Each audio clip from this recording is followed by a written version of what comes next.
The other day I watched parts of the Mccain funeral, and I wanted to see what was going on. And of course a big part of it was that it wasn't really a Mccain funeral at all. It was a how much can we whack Trump and have people watch it?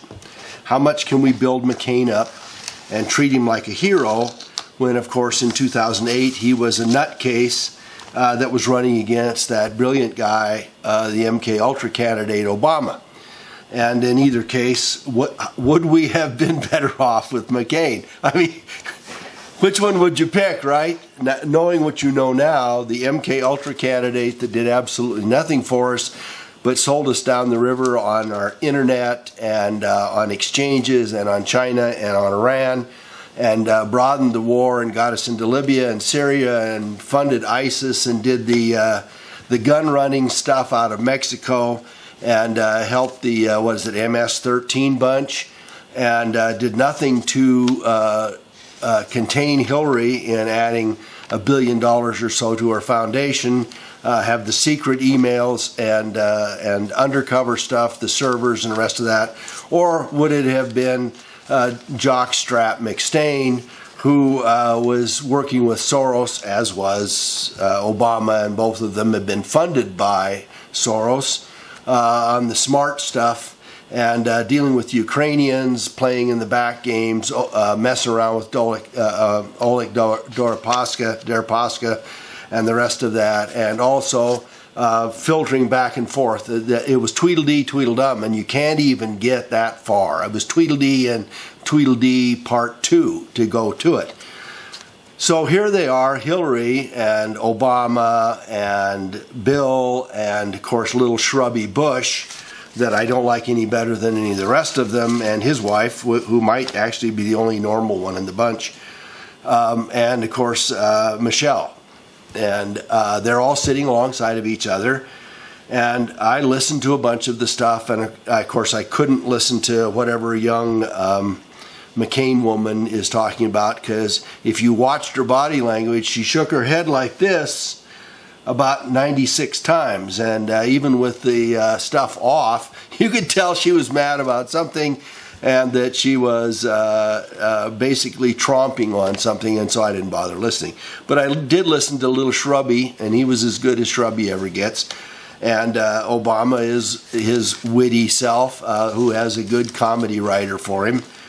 But there was something that was troubling me about the pictures. And the something that was troubling me is what's going to get me in trouble, right? So I went back and looked at this 4-hour video, and I didn't go through the whole thing, and I didn't do that the first time, but I looked at parts of it where they scanned the audience. And of course you can see there's little Lindsay, the political spouse. He called himself the political spouse of McCain. So what else is there going on there, huh? I mean, when somebody starts calling them themselves the wife of or the spouse of somebody who's married, you think, whoa, what's going on here? And then if you don't remember it, Condoleezza Rice called herself the wife of George W. at one point, which was pretty funny. So I kept looking at this, and there was something troubling me. And then I looked at Hillary, or the person who was supposed to be Hillary, sitting next to Bill. And the first thing I noticed was there's no interaction between the two of them. Even when Obama tells a joke, Bill's sitting there all straight and scrunchy, which may mean either that he didn't get to speak and so he's got his nose out of joint. He's got a lot of nose to have out of joint, right? Or that there wasn't any interaction between the two of them, and it struck me as odd. And then I began to look at this woman, and what's wrong with her? Why does it feel odd? And the first thing I looked at was that she's more attractive than I thought Hillary might be, which isn't just my taste. It's a matter of what does this woman look like? And then I blew the pictures up, stopped the video, blew the pictures up, and took a look at it. And the first thing I did when I did that is I went back into the internet and to YouTube, and I said, all right, when was this done before? And I recall there was this big dust up, if you might remember, on 9/11 of 2016 during the campaign, And when Hillary collapsed and then was taken off in this van, and people literally dragged her in, she lost a shoe and a whole bunch of other things, and they dragged her off, and an hour and a half later, Hillary, I do this in quotes not very often, Hillary came out on the sidewalk with no security, no backdrop, nobody else with her, nobody worrying about her collapsing or falling down, not the big black guy with the EpiPen and the rest of this stuff. No, none of that. She was out just waving at the crowd, making everybody know that she was fine. And of course, maybe some kind of film crew was there to make sure that they could show that she had fully recovered. But the problem with her full recovery was that there were a lot of people that said, that doesn't look like her. And yeah, she's got the dark blue glasses on and the rest of that. And she has the same outfit. And she has the right jewelry, and she has the right look, and she's about the right size. But for some reason or other, it doesn't fit. And so people started to pick apart what might be the differences between these two women, the pictures of a woman on two different occasions. And they began to notice, first of all, that the sidewalk woman looked a little thinner than Hillary, maybe a little taller than Hillary, that her nose was shaped slightly differently, that her neck and jowl and the rest of that didn't look quite the same, that her jawline wasn't quite the same, and also that her hand was different. So I went back to the CBS full movie view and looked and said, all right, how does this match up? And I got recent pictures of the supposed real Hillary and as good a pictures as I could get off that video. And the first thing I looked at is that the facial shape is really close, but it's slightly different. The nose is slightly different. The nose is definitely more narrowed and angular than Hillary's, which is more square. That the foreheads are slightly different. Certainly the jawline is different. And the jawline shows both many fewer, a much less fullness under and around the jaw, both relaxed and smiling, than Hillary does, than the one that we know as the candidate, right?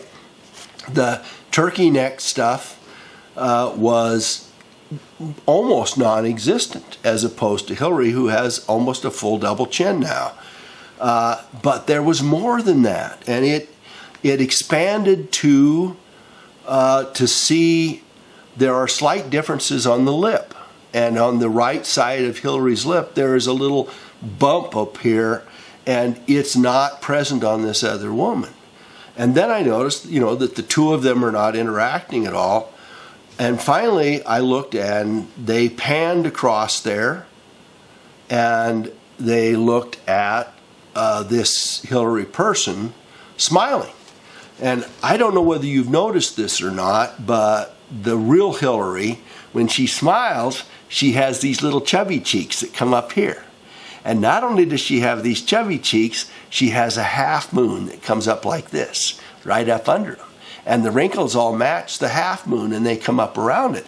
And so the cheeks get this kind of little, almost like tennis ball look about them. Flush and rounded and full and then heavily creased. Well, I took a look at one of the pictures when they panned and Obama cracked a funny, and it was clear that this woman, when she smiles and her whole cheeks come back, not in this little curly Q thing. So I went back to the 2016 thing, and there were people pointing out one more difference. And this other difference is, if you take a look at my hand, you see I have a much shorter index finger and a much shorter little finger. And there's a personality type that fits with that. And somebody of you is going to say that means you're X and Y, right? That you can't get along well, or you don't mess with kids well, or whatever it is. I eat meat instead of vegetables, or whatever. But with Hillary, it is these fingers that are of import. And unlike me, she has a long index finger and a shorter ring finger. So when you look at her, when her hand is like this or any other way, her index finger is almost as long as her middle finger, and her ring finger is slightly shorter, and the comparison between the two is distinctive.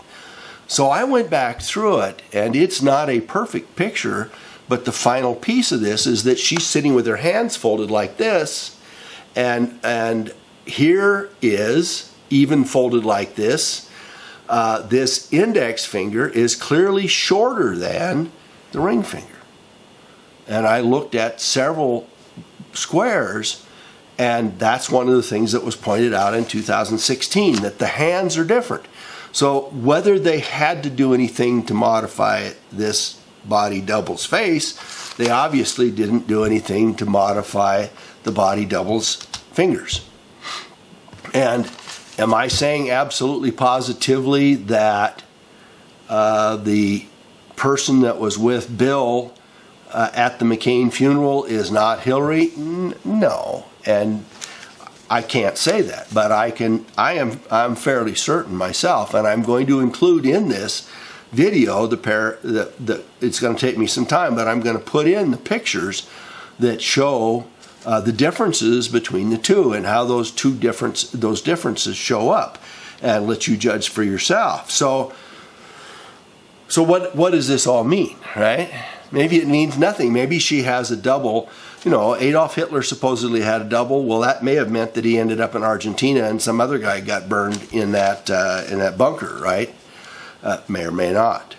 There were supposedly, when we went in and invaded Saddam Hussein, there was concern because he had as many as 6 doubles, and that all these doubles were getting paid and could go different directions. So we've been told by the official state, by the deep state, we've been told that there are doubles that pose as the person.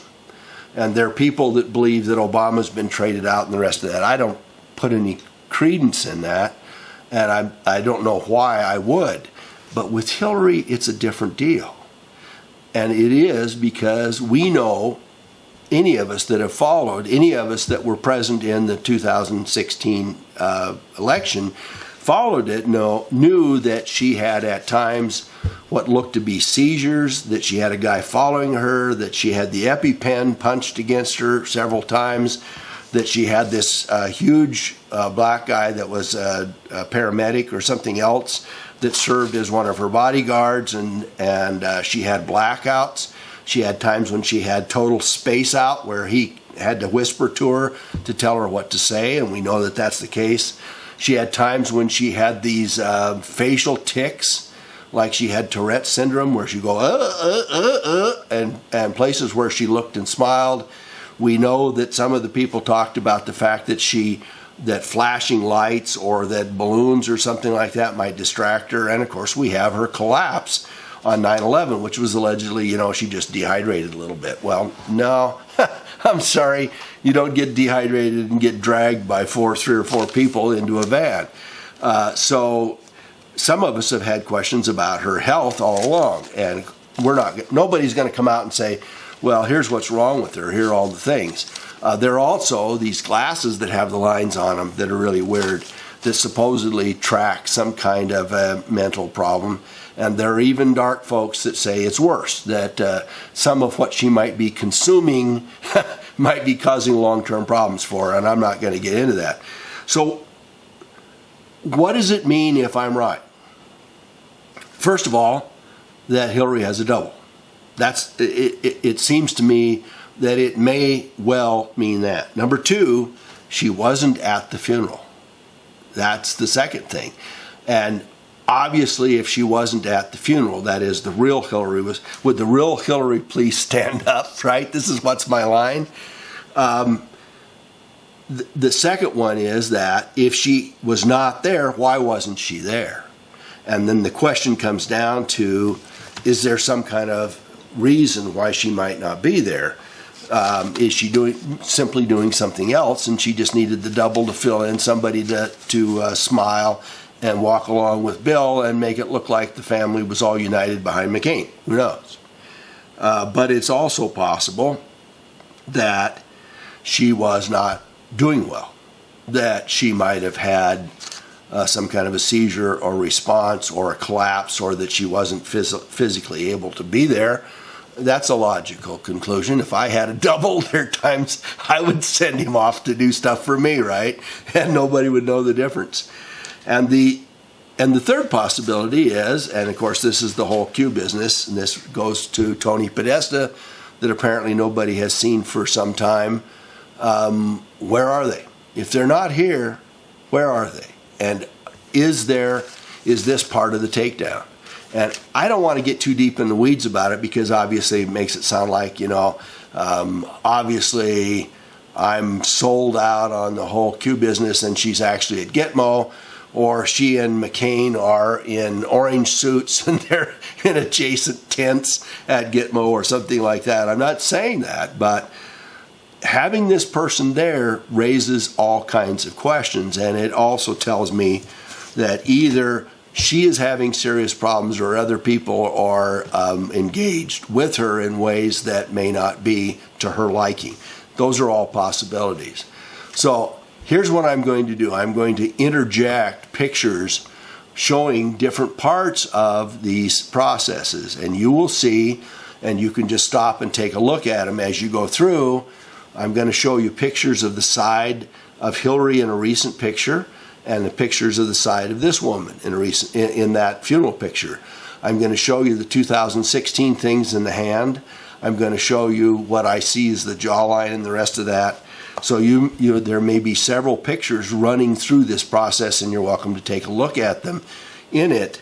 But it is unsettling. And if you think I'm right, then go back to hashtag Hillary Body Double. So if it gets passed around as Hillary Body Double, it'll track with what was there the time before, and perhaps other people will notice it as well. But I certainly think this is incongruous, all right? It's an incongruity. And I couldn't resist sharing it. So thank you so much for watching. If you like it, give a thumbs up, or give me a hashtag up, or whatever it is. All right, thanks so much.